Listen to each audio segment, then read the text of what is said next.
आज हम लोग पढ़ने वाले हैं क्लास 11 का जो आपका भौतिक विज्ञान है। उसमें एक टॉपिक है प्रक्षेपण। इसके बारे में हम लोग चर्चा करेंगे। उससे पहले हम देख लेते हैं कि जो गति होते हैं, ठीक है, वे कितने तरह से हो सकते हैं विमाओं के आधार पे, क्योंकि यहाँ पर हम जिक्र करेंगे, ठीक है, वहां पर इसका थोड़ा यूज है प्रक्षेप गति में, क्योंकि हम अधिक प्रक्षेप गति को हम लोग बोलते हैं प्रोजेक्टाइल मोशन, ठीक है, इसको इंग्लिश में बोलते हैं प्रोजेक्टाइल मोशन।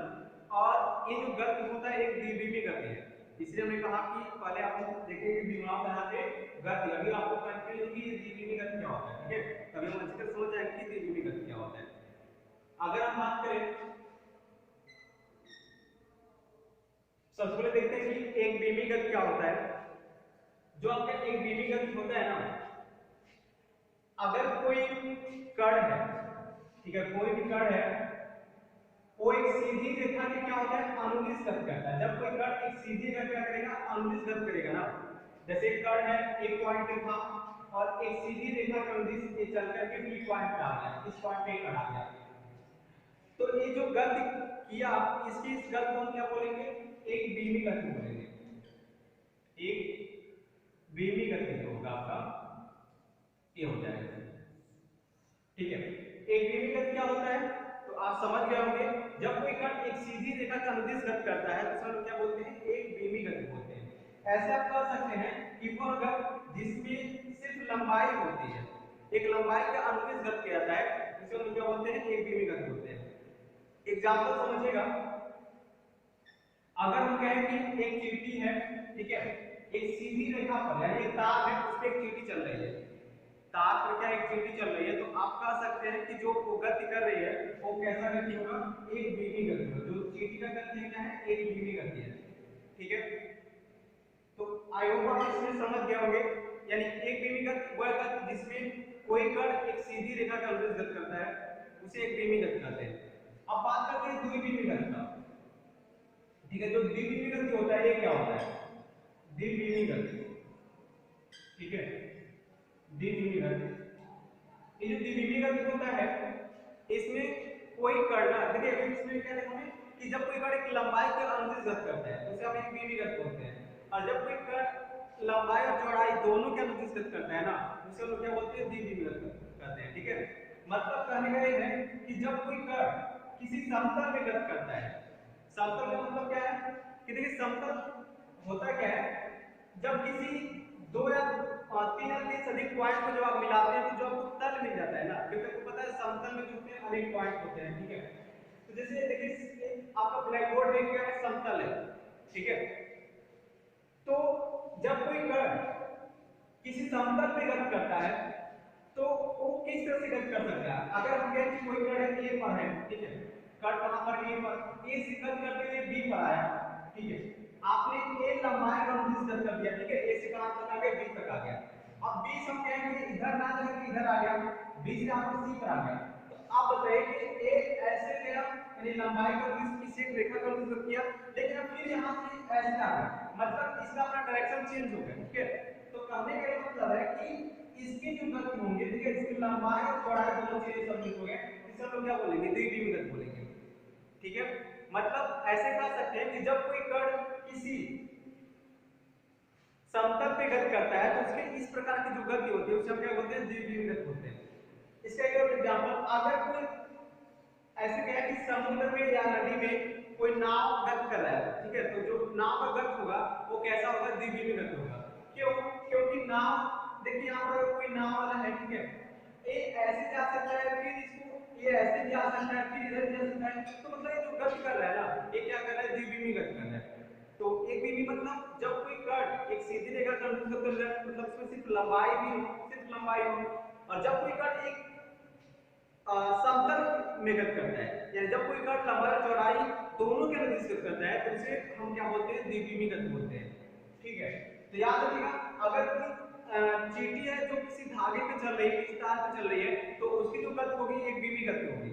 और अगर कोई नाव है जो या अगर कोई चींटी है किसी समतल पे ही चल रही है तो उसकी जो गति होगी वो द्विविमीय गति होगी। या किसी दीवार पे, ऐसा समझिए कि कोई चींटियां किसी दीवार पे चल रही है, ठीक है, तो दीवार पे चले तो क्या होगा, द्विमीमी गति कर रही है।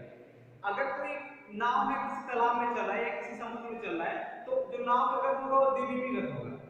अब एक और होता है त्रिमीमी गति, ठीक है, तो जो त्रिमीमी गति होता है वो क्या होता है, त्रिमीमी गति। अब आप इसमें समझ गए होंगे कि इसमें लंबाई चौड़ाई ऊंचाई तीनों होगा। देखिए एक बीमी में सिर्फ लंबाई होगा, द्विमीमी में लंबाई और चौड़ाई दोनों होगा, और त्रिमीमी में लंबाई चौड़ाई ऊंचाई क्या होगा, तीनों होगा। तो किसी कण का होगा गति जिसमें लंबाई चौड़ाई ऊंचाई तीनों हो, तीनों तीनों के अनुदिश गति करे, तो ऐसे गति को हम लोग क्या बोलते हैं, त्रिमीमी गति बोलते हैं। इसका एग्जांपल अगर समझे तो आकाश में अगर चिड़िया उड़ती है, ठीक है, अगर आकाश में चिड़िया उड़ती है तो जो आकाश में उड़ने की उसकी जो गति है ना वो क्या है, त्रिमीमी गति है।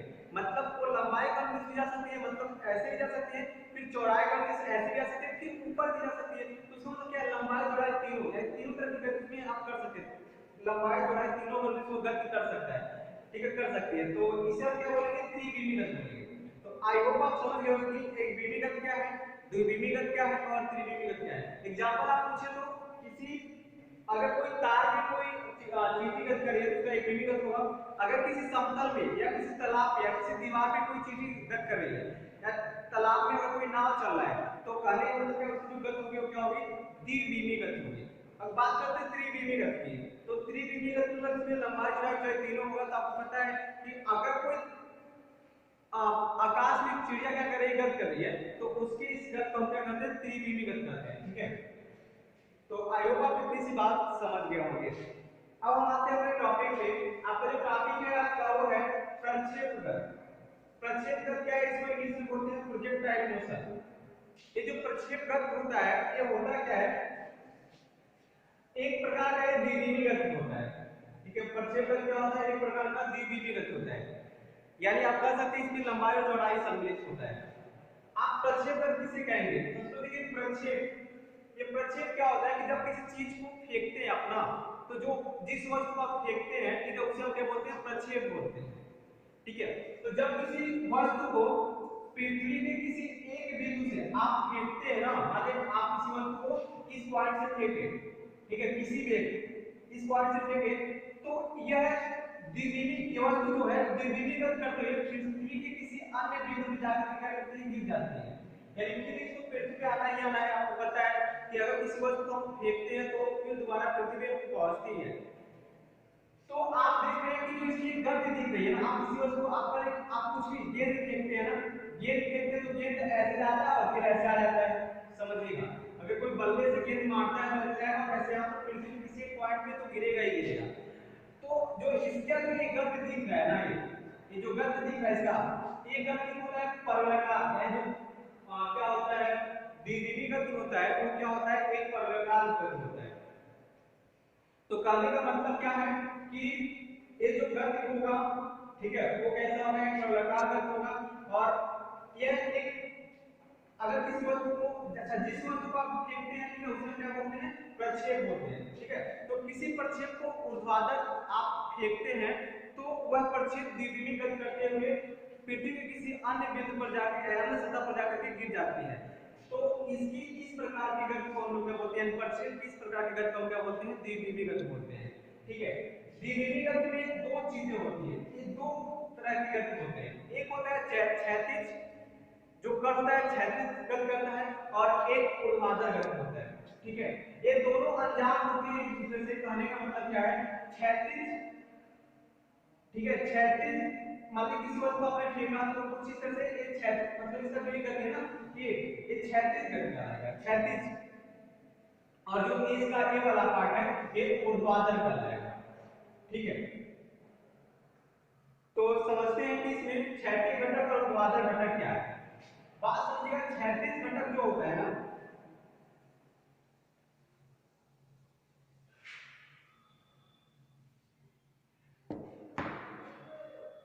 तो इतना समझ गए होंगे प्रक्षेप गति क्या है। एक बार फिर से बोल देते हैं, जब कोई वस्तु या जब किसी प्रक्षेप को पृथ्वी की किसी एक सतह से फेंका जाता है तो वह ऊर्ध्वाधर, यानी ऐसे कहें कि द्विमीमी गति करते हुए पृथ्वी के किसी अन्य बिंदु पर जाकर के गिर जाता है, तो इसके इस प्रकार के गति को हम लोग क्या बोलेंगे, प्रक्षेप गति बोलेंगे, ठीक है। बात समझ में आई किसी? अब इसके जो, अच्छा एक चीज और बताते हैं, जो प्रक्षेप गति होता है वो कैसा होता है, वो परवलयकार होता है, ठीक है। आप पढ़े होंगे फर्स्ट ईयर में परवलयकार क्या होता है, आप पढ़ेंगे आप फर्स्ट ईयर में जो परवलयकार होता है वो किस तरह की गति, मतलब आप मैथ में पढ़ेंगे तो ये जो ये शेप आपको दिख रहा है ना, ये आपका एक परवलय का शेप है, ये जो शेप है आपका एक परवलय का शेप है, यानी कुछ इस तरह से वर्क क्या होता है, इसी को हम लोग बोलते हैं कि आप परवलयकार है। हम देखेंगे जब किसी वस्तु को आप ऊपर से नीचे तरफ फेंकते हैं, है तो वो भी कर, देखिए आप अगर किसी वस्तु को ऊपर से नीचे तरफ फेंकते हैं, आप जैसे इस पॉइंट से आप यहाँ इस पॉइंट आप वस्तु को फेंक रहे हैं, तो आपको पता है कि आप वस्तु को इस तरह से फेंकेंगे तो वस्तु ऐसे ही आएगा, पृथ्वी को पाना है, ठीक है, एक पृथ्वी को ऐसे ही आ जाएगा।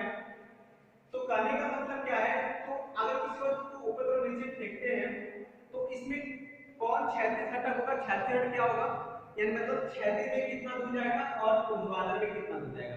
देखिए दोनों आप इस वस्तु को तो फेंक रहे क्षैतिज में, लेकिन आपको पता है कि वस्तु इधर जाने के साथ साथ नीचे भी जा रही है, तो मतलब ये जो होगा इसका ऊर्ध्वाधर घटक कहलाता है और ये जो होगा इसका क्षैतिज घटक कहलाता है, ठीक है।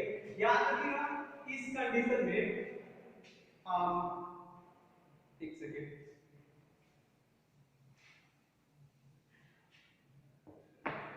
हम लिख देते हैं यहां पर, जब किसी वस्तु को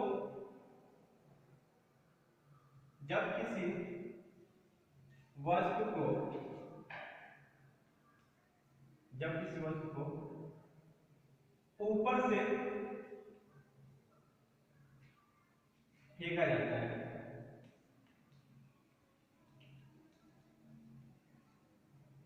तब जब किसी वस्तु को ऊपर से फेंका जाता है तो उस कंडीशन में कैसा जो गति होगा कण का वो कैसा होगा।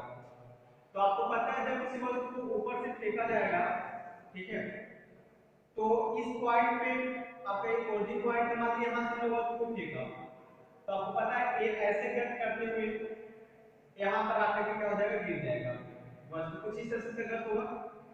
अच्छा अगर आपने मान लीजिए इसका जो ऊर्ध्वाधर घटक है इसको हम लिखते हैं EY से, इसमें आपको पता है दो घटक होते हैं, एक क्षैतिज घटक और एक ऊर्ध्वाधर घटक। आप देख रहे हैं वस्तु को जैसे से वस्तु ऐसे जा रही है, इसको जैसे से वस्तु ऐसे जा रहा है, इधर चल रहा है, वैसे वैसे ये नीचे भी आ रहा है, ठीक है। मान लीजिए वस्तु ऐसे इसको जाना चाहिए था, ऐसे तो आ रहा है, बिल्कुल आ रहा है, लेकिन वस्तु देख रहे हैं इसके साथ साथ नीचे भी आ रहा है। आपको पता है ऐसा क्यों हो रहा है, ऐसा हो इसलिए रहा है कि आप यहाँ पर जो गुरुत्वाकर्षण बल है ना, यानी गुरुत्वाकर्षण बल के कारण ये वस्तु क्या होगा, नीचे आएगा और प्रति सेकंड जैसे हमने कहा कि प्रति सेकंड यहाँ पर, जैसे यहाँ पर आपने किसी वस्तु को यहाँ से फेंका, ठीक है, तो यहाँ से फेंका तो अगले सेकंड यहाँ आएगा, फिर अगले सेकंड यहाँ आएगा, फिर अगले सेकंड आएगा, तो सेम इसी कंडीशन में नीचे भी आता जाएगा, ठीक है, जैसे से ऐसे यहाँ तक आता जाएगा वैसे नीचे भी आ जाएगा। बात समझिए, तो एक ऐसे इसकी दूरी क्या होगी, बढ़ती ही जाएगी, नीचे भी आता जाएगा। तो कहने का मतलब ये है कि इसमें अब देखिए आपको पता है इसमें ये जो घटक है ये अपरिवर्तित रहता है, ये उतने भी जितने वेग से आप फेंके उतने वेग से ही जाएगा, जितने वेग से अगर आपने इसको 10 मीटर पर सेकंड के वेग से फेंके तो ये 10 मीटर पर सेकंड की तरह आगे बढ़ेगा, लेकिन ये वाला जो है ना ये परिवर्तित होते रहता है। क्यों? क्योंकि आपको पता है, मुझे से पता है कि जो बुद्धि त्वरण होता है कि प्रति सेकंड में कितना बढ़ जाता है, लगभग 9.8 मीटर पर सेकंड होता है, तो प्रति सेकंड लगभग 10 मीटर पर सेकंड से वेग बढ़ जाएगा। जैसे यहाँ पर बात समझिए, जब यहाँ पर आपने किसी वस्तु को फेंकना स्टार्ट किया देखा, तो आपने इधर कोई बल लगाया नहीं, इधर वेग दिया नहीं इसको, तो मतलब यहाँ पर जो नीचे आने की यानी जो इसकी ऊर्ध्वाधर वेग है वो शून्य होगा, क्योंकि आपने वस्तु को ऐसे फेंका तो जो भी वेग जिस वेग से आपने इसको इधर फेंका होगा, मान लीजिए q वेग से फेंका आपने, तो इसको हम ये इसका क्षैतिज घटक होता है q, और ये क्या हो जाएगा, जिस आपने जिस वेग से फेंका होगा, मान लीजिए 10 मीटर पर सेकंड के वेग से आपने फेंका, ऐसे हम मान लेते हैं, ठीक है, या 100 मीटर पर सेकंड के आपने वेग से इधर फेंका, तो ये तो बात सही है, ये हमेशा जब तक एक वस्तु पृथ्वी पे नहीं आएगा हमेशा वो 100 मीटर पर सेकंड के वेग से आएगा नीचे, ठीक है। लेकिन अगर आपने जब उधर ऐसे फेंका तो इसमें इस वस्तु को इधर कोई बल दिया नहीं, वेग दिया नहीं, तो ये जब इधर नीचे गिरने वाली बात आ रही है, ठीक है, तो ये किस तरह से आएगा, ये शुरू में इसका वेग क्या होगा, 0 होगा, 0 मीटर पर सेकंड, लेकिन अगले सेकंड इसका वेग क्या हो जाएगा, अगले सेकंड जाएगा 10 लगभग 10 मीटर पर सेकंड, क्योंकि आपको पता है पर सेकंड यानी प्रति सेकंड कितना बढ़ जाती है, 10 मीटर पर सेकंड का वेग बढ़ता है, क्योंकि गुरुत्वाकर्षण जो आपका है कितना है, 10 मीटर पर सेकंड के लगभग है, ठीक है। फिर अगले सेकंड कितना जाएगा, 20 मीटर पर सेकंड हो जाएगा, फिर अगले सेकंड 30 मीटर पर सेकंड हो जाएगा। तो इस तरह से इसका वेग बढ़ दो, लेकिन आपने इसको 100 से लिखा तो 100 से ही जाएगा आगे। इसका एक एग्जांपल आप देखते हैं कि समझ में आ जाएगा आपको। देखिए, जब किसी अगर हम आपसे कहें कि अगर कोई एरोप्लेन है, ठीक है, ऐसे यहां पर गति कर रही है, ये मान लीजिए एरोप्लेन है, यहां से अगर किसी वस्तु को मान लीजिए यहां पर मान लीजिए एक एरोप्लेन है और ये आपका एक सेना का कैंप यहां पर है, किसी वस्तु को इस सेना के कैंप में छोड़ना है, ठीक है, मान लीजिए सेना के कैंप में किसी वस्तु को छोड़ना है, तो क्या आप ये सोचेंगे कि इसको यहां पर ला करके जस्ट इसके नीचे पार्सल को छोड़ेगा तो ये वस्तु ऐसे आकर इसके सेना के कैंप में गिर जाएगा? क्या ऐसा पॉसिबल है? तो बिल्कुल ऐसा बिल्कुल नहीं हो सकता है, ठीक है। अगर आप इसको यहां पर छोड़ते हैं तो एक यहां पर गिरेगा, इससे दूर जाकर गिरेगा, ठीक है। करने का मतलब ये है, समझिएगा, अगर आप इसलिए क्या कह रहा है कि इसको पार्सल को इससे दूर ही कहीं पर मतलब ऐसे मतलब कुछ मेजरमेंट की चीजें होती है जिससे हम भाप लेते हैं कि अगर नाप लेते हैं कि अगर यहां हम छोड़ेंगे तो ये आकर के यहां पर गिर जाएगा। आप कैसे समझिएगा, अगले सेकंड जो एरोप्लेन यहां से पार्सल छोड़ दिया, ठीक है, जब यहां से पार्सल छोड़ेगा तो अगले सेकंड यहां पहुंचेगा, तो ठीक पार्सल भी इसके साथ अगले सेकंड यहां आएगा, लेकिन डिफरेंस क्या है, पहले पार्सल यहां था अब पार्सल यहां आ जाएगा, फिर अगले सेकंड जब यहां पहुंचेगा तो पार्सल फिर यहां पर आ जाएगा, चलेगा इसके साथ ही। ये मत अगर किसी एरोप्लेन से आप कोई भी चीज मतलब छोड़ देते हैं ना, तो उतने वेग से आपके साथ देखिए, जिस वेग से पार्सल देखिए, अगर ये 100 मीटर पर सेकंड से वेग से चल रहा है तो एक जो पार्सल है इधर 100 मीटर पर सेकंड के वेग से ही चलेगा, बात समझिएगा, इधर 100 मीटर पर सेकंड के वेग से ही चलेगा। अगर यहां पर अपना वेग घटाएगा उसका मतलब नहीं है, देखिए इसका वेग 100 मीटर पर सेकंड तब तक रहेगा जब तक ये पृथ्वी पे गिर ना जाए, ठीक है। तो कहने का मतलब क्या है कि अब अगले सेकंड में ये आपका यहां आ गया, फिर अगले सेकंड में यहां आ गया, फिर अगले सेकंड जब यहां जाएगा ये वायर, तो इसके नीचे जितना ये चलेगा उतना ये भी चलेगा। डिफरेंस क्या है कि ये सिर्फ क्षैतिज जा रहा है और जो पार्सल है ये ऊर्ध्वाधर नीचे भी जा रहा है और क्षैतिज भी तो उतना ही चलेगा। हमने कहा कि इसका जो क्षैतिज घटक होता है वो क्या था, अपरिवर्तित होता है, मतलब बदलता ही नहीं है, ठीक है। तो आपने देखा अगर 100 मीटर पर सेकंड की वेग से छोड़ा है इसको तो इधर भी 100 मीटर पर सेकंड की वेग से जाएगा, ठीक है, इधर भी 100 मीटर पर सेकंड, लेकिन डिफरेंस क्या है कि ये नीचे भी आ रहा है, मतलब ये ऊर्ध्वाधर में भी गति कर रहा है, ठीक है। तो यही जो गति है इसी को हम बोलते हैं प्रोजेक्टाइल मोशन, बात समझिए। अब यहां पर पार्सल अगले सेकंड कहां जाएगा, यहां पर आ जाएगा, और जब अगले सेकंड जब यहां पर पहुंचेगा तो पार्सल यहां पर सेना के कैंप पर आकर के गिर जाएगा। तो बात समझ में आया। तो इसमें दो तरह के गति होते हैं, एक क्षैतिज घटक, एक क्षैतिज में गति करता है और एक ऊर्ध्वाधर में। क्षैतिज घटक क्या होता है, अपरिवर्तित होता है। तो अगर आपसे कोई कह दे कि अगर किसी वस्तु को किसी जहाज से ला करके छोड़ा जाता है तो वस्तु कहां गिरेगा, ठीक उसके नीचे गिरेगा या उसके आगे गिरेगा या उसके पीछे गिरेगा, तो आप हमेशा ये कहेंगे कि यह हमेशा उसके आगे ही गिरेगा, ठीक समझिए उस तरह से। जैसे अगर कोई व्यक्ति है, ठीक है, व्यक्ति है वो किसी मान लीजिए हम मान लेते हैं कि ये नाव पे ही बैठा हुआ है, ठीक है, यहाँ पर कोई व्यक्ति बैठा हुआ है और ये यहाँ से क्या कर रहा है, एक गेंद को ऊपर उछाल रहा है, एक गेंद को क्या ऊपर उछाल रहा है और अगले से तो आप क्या करेंगे, तो जब ये गेंद को ऊपर उछाल रहा है तो मतलब गेंद ऐसे ऊपर उछाल देगा, तो आप ये और फिर नाव कुछ गति से चल रहा होगा, तो कहने का मतलब क्या है कि ये गेंद फिर कहाँ आकर गिरेगा, क्या व्यक्ति के हाथ में गिरेगा, व्यक्ति के पीछे गिरेगा या व्यक्ति के आगे गिरेगा। तो आप समझिएगा कि आप हमेशा ये गेंद जो है व्यक्ति के हाथ में ही गिरेगा, क्यों, क्योंकि आपको पता है जब गेंद यहाँ से फेंकना होगा तो ठीक जिस वेग से ये जा रहा होगा ना गेंद भी उसी वेग से ही जा रहा होगा, तो अगले सेकंड गेंद भी जब यहाँ पहुंचेगा इस पॉइंट पे तो गेंद भी इसी पॉइंट पे आकर के इसके हाथ में गिर जाएगा। तो कहने का मतलब क्या है, इस तरह से ये गति होता है, ठीक है। तो आई होप आप ये बात समझ गए होंगे। तो याद रखिएगा जब भी कोई गति कोई वस्तु प्रक्षेपण करता है, ठीक है, तो उसके दो घटक होते हैं, एक क्षैतिज घटक होता है और एक ऊर्ध्वाधर घटक होता है। क्षैतिज घटक क्या होता है, कभी भी परिवर्तित नहीं होता है, मतलब ऐसे कहें कि वह अपरिवर्तित रहता है। और ऊर्ध्वाधर घटक क्या होता है, बदलता रहता है। ऐसे किस तरह, जब किसी वस्तु को हम ऊपर से फेंकते हैं नीचे की तरफ, यानी जब कोई किसी वस्तु को ऊपर से ऐसे नहीं फेंकते हैं, ऊपर से नीचे फेंका जाता है, नीचे फेंका जाता है, ठीक है, तो उस कंडीशन में ये चीजें होती है, ठीक है। अच्छा, अब समझिए अगर किसी वस्तु को यहां से हम फेंक रहे हैं, अब इसके गणना कर लेते हैं कि किसका क्या होगा।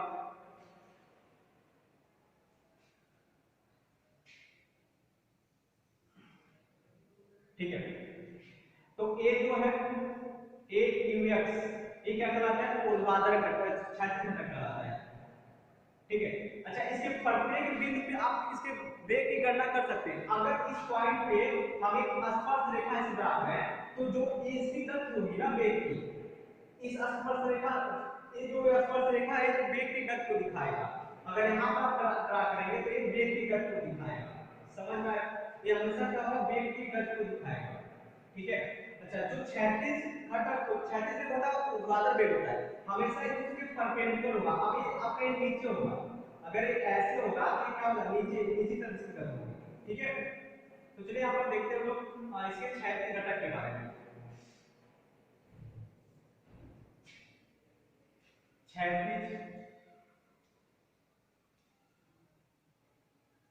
घटक के लिए,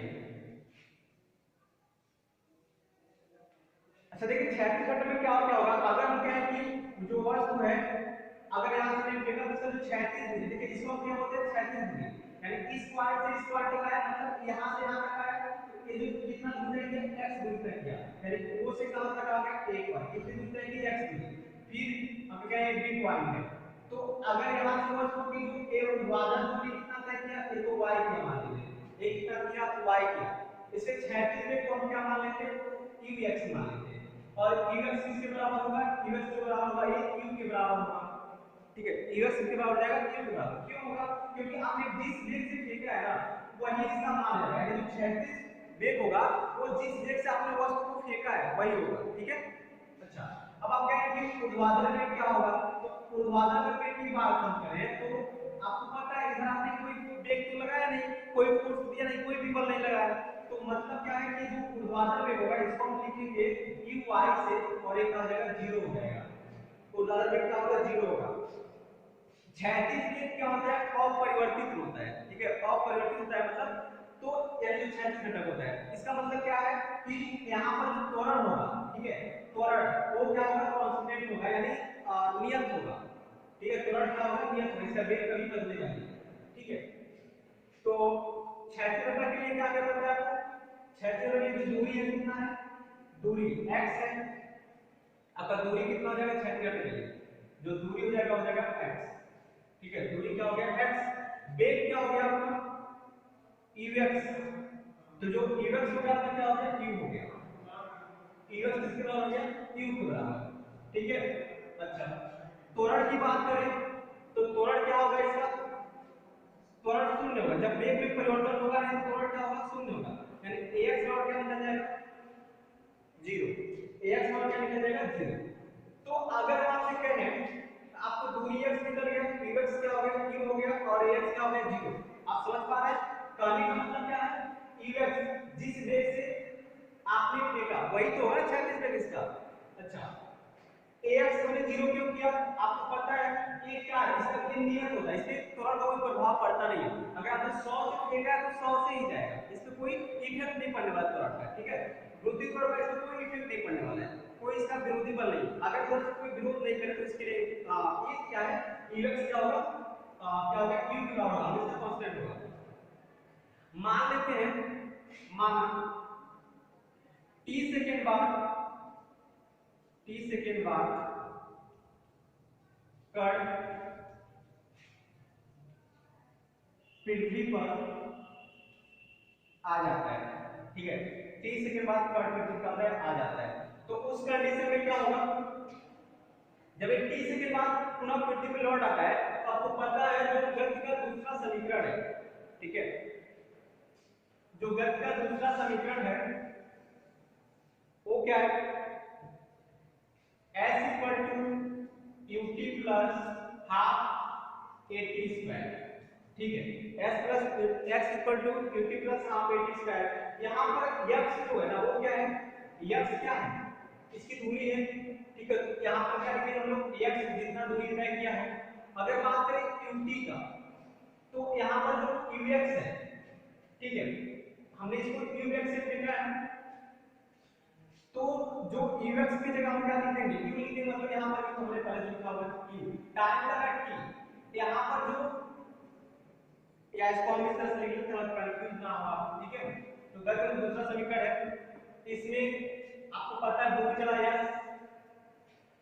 ठीक है, आपको जो इसका क्षैतिज घटक है, क्षैतिज क्या होगा, ux हो जाएगा, और टाइम t लगा है हाफ हो जाएगा, और a का मतलब ax हो जाएगा क्षैतिज, इसको बोलेंगे क्षैतिज त्वरण बोलेंगे, ठीक है, और यहाँ पर t स्क्वायर हो जाएगा।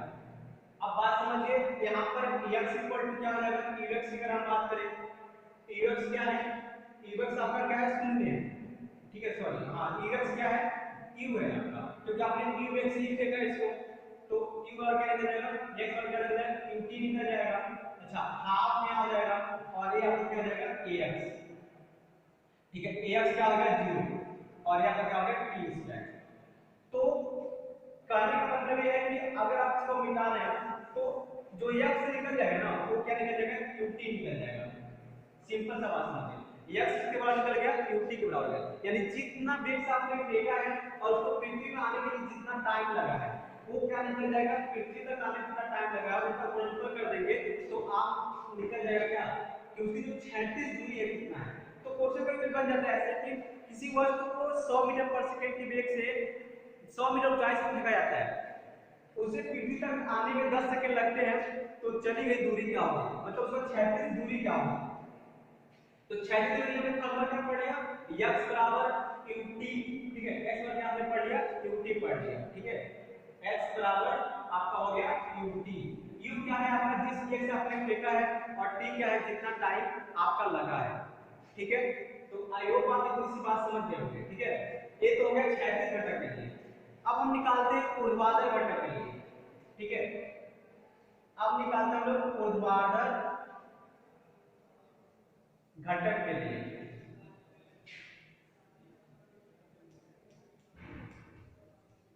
आपको पता है जो ऊर्ध्वाधर घटक होता है वो क्या होता है, अपरिवर्तित होता है, सॉरी अपरिवर्तित होता है, यानी इसमें परिवर्तन होता है, इसके वेग में क्या होता है, परिवर्तन होता है, लेकिन क्षैतिज घटक क्या होता है, अपरिवर्तित होता है। आपने समझाया भी, जैसे किसी जहाज से कोई चीज छोड़ते हैं तो कैसे वह मतलब नीचे वेग उसका बढ़ता रहता है, लेकिन जो इसकी क्षैतिज होती है वो क्या होती है, अपरिवर्तित होती है, मतलब उसी वेग से आगे बढ़ता है, ठीक है। अब यहाँ देखिए ऊर्ध्वाधर घटक के लिए हम बात करें तो ऊर्ध्वाधर घटक में क्या हो जाएगा, आपको पता है जो qi हो जाएगा, क्या हो जाएगा qi, उसका वेग कितना होगा, शून्य होगा, बताया कि उसमें, क्योंकि इस इधर तो हमने फेंका ही नहीं है, हमने इधर तो बल लगाया नहीं, तो नीचे तरफ बल लगाया नहीं, मतलब नीचे तरफ अगर किसी वस्तु को नीचे तरफ ऐसे फेंकते आप तब ना कहते कि हम बल लगा रहे हैं नीचे तरफ, तब ना कोई वेग हम उसको दे रहे हैं। हमने शुरू में इसको वेग कितना दिया, qi कितना दिया, 0 दिया, शुरू में इसको वेग कितना दिया, 0 दिया, तो मतलब qi क्या हो गया आपका 0 हो गया, ठीक है, qi आपका हो गया 0।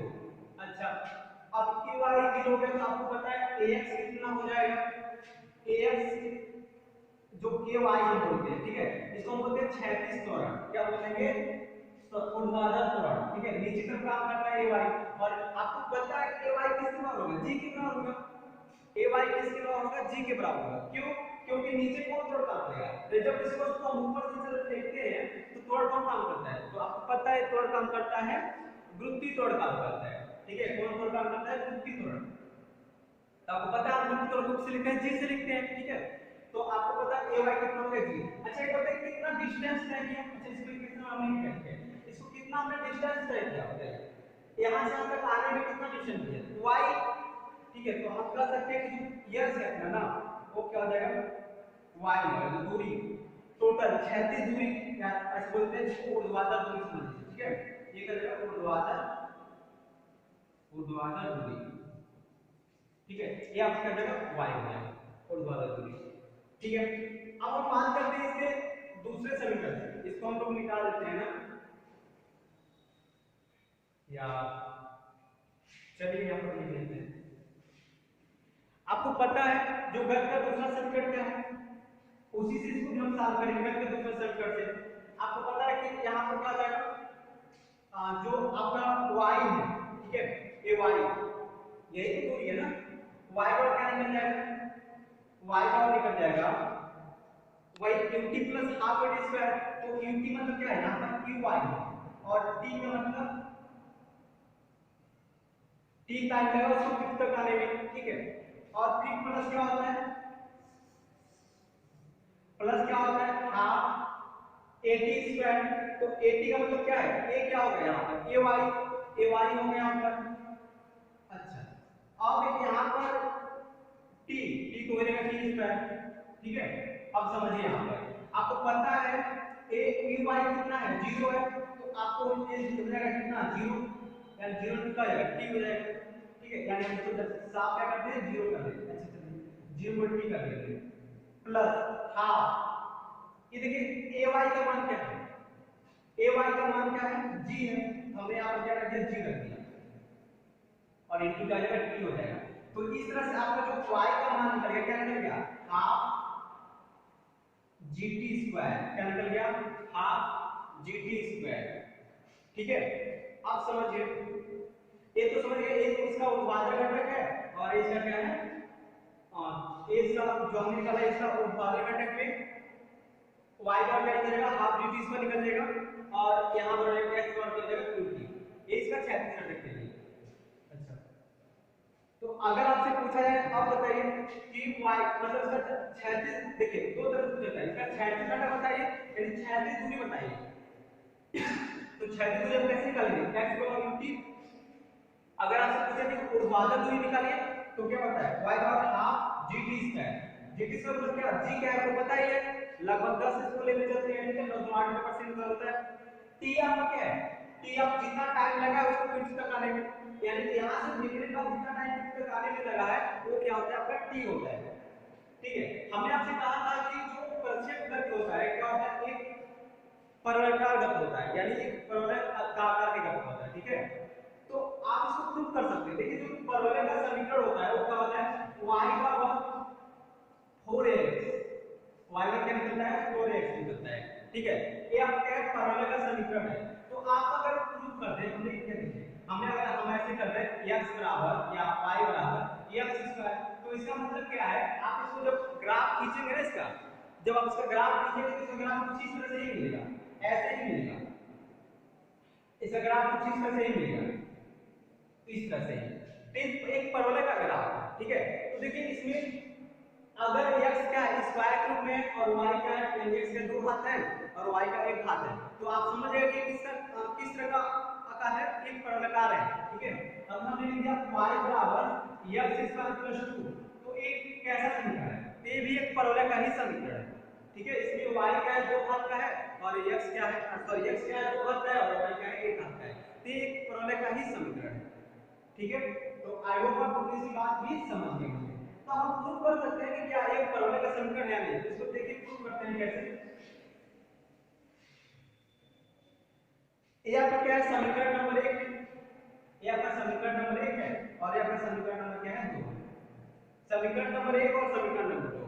अब इन दोनों को एक साथ लिखिए आप, हम लिख रहे हैं यहाँ पर समीकरण 1 एवं 2 से, समीकरण 1 एवं 2 से। आज समीकरण 1 एवं 2 से अगर हम देखें तो आप क्या देख रहे हैं कि जो एक सेकंड हम यहां पर लिख लेते हैं,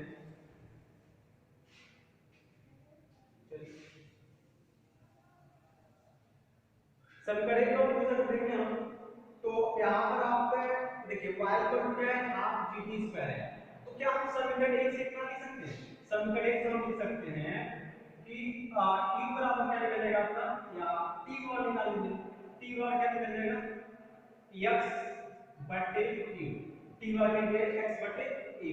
अब यहाँ लिख देंगे, यहाँ पर लिखते हैं समीकरण 1 से, समीकरण 1 से। अब समीकरण 2 से क्या आ जाएगा, समीकरण 2 से अब आप देखिएगा यहाँ हमारे पास क्या है, हाफ gt स्क्वायर है और यहाँ पर t का मान क्या निकला, x बटे q निकल गया। तो इस तरह से हम कह सकते हैं कि जो y का निकल जाएगा हाफ और g और t का मान देखिए, t का मान हम कहां से रखेंगे, t का मान यहां से रखेंगे, x बटे क्या आ जाएगा, q हो जाएगा, यानी हो जाएगा x बटे q का होल स्क्वायर। अब इसको जब आप साथ करेंगे तो ये हाफ g x स्क्वायर और फिर क्या आएगा q स्क्वायर आएगा। ठीक है, तो आप ऐसे समझ सकते हैं कि ये क्या है, यह एक परवलय का ही समीकरण है। अब कैसे, अब इसको हम बताते हैं आपको।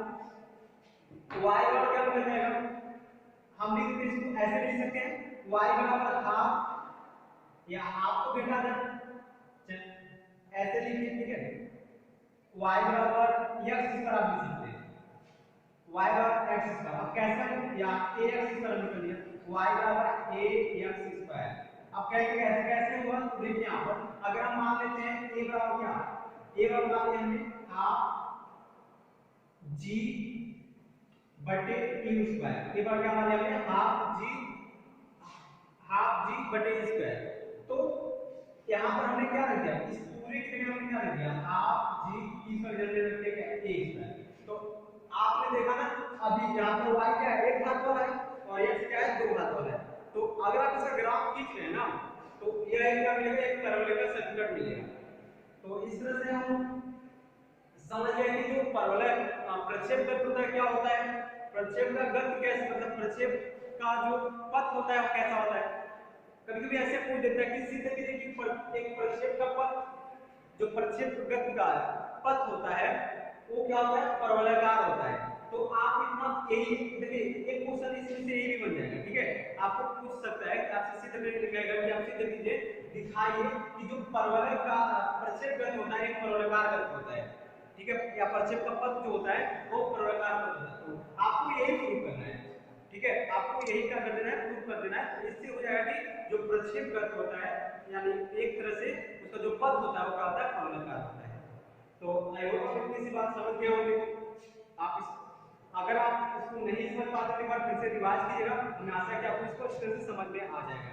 ठीक है, तो जल्दी मिलेंगे अपने नेक्स्ट वीडियो में, तब तक के लिए आप इसको एक बार फिर से रिवाइज कर सकते हैं। ठीक है, और अच्छी तरह से समझ सकते हैं।